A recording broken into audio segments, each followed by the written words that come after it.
Hey guys, how's it going? My name is Phil. Welcome to Phil's Computer Lab. Previously we had a look at a couple of slot 1 machines and we put together a few retro gaming PCs. Today a couple of CPUs from the US have arrived, and amongst them are the world's first Celerons, the Celeron 266 and also the Celeron 300. The Celeron brand certainly has a bad reputation in terms of performance. The price is always pretty good, but performance is not quite up there. So we will have a look at these original first Celeron processors and where this bad reputation is coming from.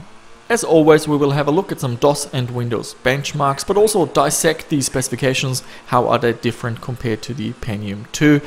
Also, we have some power draw results, and in the background, just to mix it up a little bit, we've got some Colin McRae rally running on the Celeron 266. Here we've got a table of the Pentium II 300 and the two Celeron CPUs. They launched quite apart, the Pentium in July of 1997 and then the Celerons in 1998. We also have pricing. Now the Pentium II 300 launched basically at a ridiculous paper price, you can say. The price quickly dropped.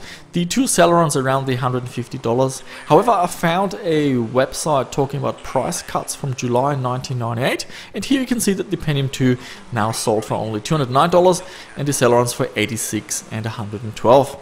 Looking at the specs, the Pentium II and the Celeron 300, well, they run at 300 MHz, the Celeron 266 slightly lower multiplier, clocks at 266 MHz. Then we've got some specs about the process.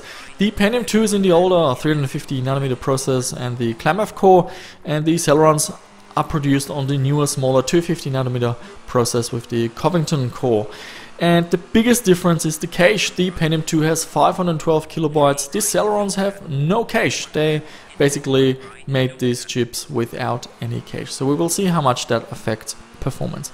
And looking at the power draw, the Celerons run on a lower voltage and draw significantly less. The 266 model only 16.59 watts.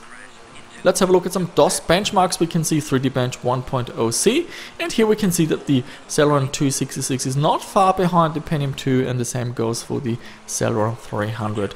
In Chris's 3D Bench, we can see a similar result.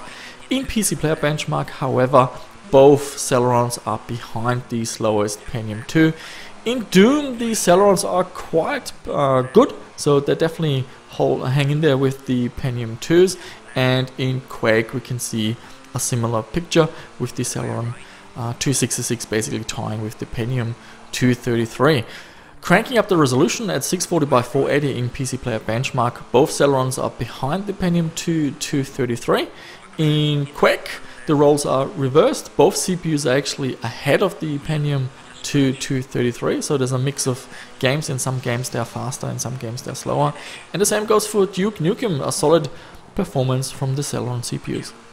In Windows 3D Mark 2000, we can clearly see that the Celerons struggle. They are way behind the Pentium IIs. Same goes for incoming. Both Celerons are behind the Pentium II 233. In Expendable, they perform fairly decent performance. The Celeron 266 ties with the Pentium II 233, and the Celeron 300 can almost catch the Pentium II 266. In GL Quake, once again, the chips are behind the competition, and the same goes for Quake II. And in Quake II software mode, they show a little bit better performance. The Celeron 266 tying with the Pentium II 233, and the Celeron 300 is a little bit faster, almost catching the Pentium II 266. In Quake III we can see the same trend as all the other Quake games. The Celerons are behind the pack, and the same goes for MDK2. So all those OpenGL games, the Celerons seem to do quite poorly. Now for power draw, I only have the result of the Celeron 266, but the 300 model shouldn't draw any more power really. So basically they are more power efficient, drawing less than the Pentium II 333 and 300. And then we've got Quake here under load, drawing only 59 watts, and in Expendable only 55 watts. So these chips, at least, they are very power efficient. So let's go over these results. One thing that stands out, there's not much performance difference between the Celeron 266 and the 300. This is quite different compared to the Pentium, where we can see a much better CPU scaling. So that means that back in the day, the Celeron 266 was definitely better value. They perform very similar to the Celeron 300 but would cost a lot less. The performance varies quite a bit. Usually they are both behind the Pentium 2 233, but sometimes they're quite competitive, for example in Doom and in Expendable. Power draw is very good, so if you're worried about power consumption or you've got a power supply that hasn't got a strong 5-volt rail, then give these chips a go. They offer fairly good performance per watt. So these Celeron CPUs, for some reason they've got some really bad reputation, but to be honest, I'm not quite sure where all this hate is coming from. So in terms of performance, they're definitely behind the Pentium 2s, so it comes down to the prices, and that's where it gets hard finding exact historic figures. For example, in the document that I found online, which had some price cuts in there, it had the Pentium 2 300, but it didn't have the slower Pentium 2, so it made it really hard to make a call. However, these CPUs, for some reason, they earned the Celeron the bad reputation. I'm not quite sure what people were expecting with the Celeron 266 and 300 in terms of performance. When you hear the numbers, you might expect, well, Celeron might be a little bit slower than a Pentium 2, so a 266 matches up with a 233. However, in a lot of games, we saw that it's a lot worse. So I can see how some customers would definitely get a little bit disappointed with that processor. So should you get these CPUs? Well, they're definitely unique, especially the Celeron 266 being the slowest slot 1 CPU.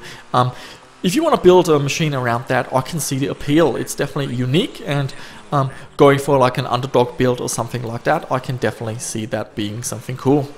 Having said that, with the prices on Pentium 2 chips being so cheap and with so many options out there, really I wouldn't recommend anyone picking up the Celeron. You can get a lot faster chips for pretty much the same money on eBay, so really you gotta have a strong reason for picking the Celeron for a retro gaming PC.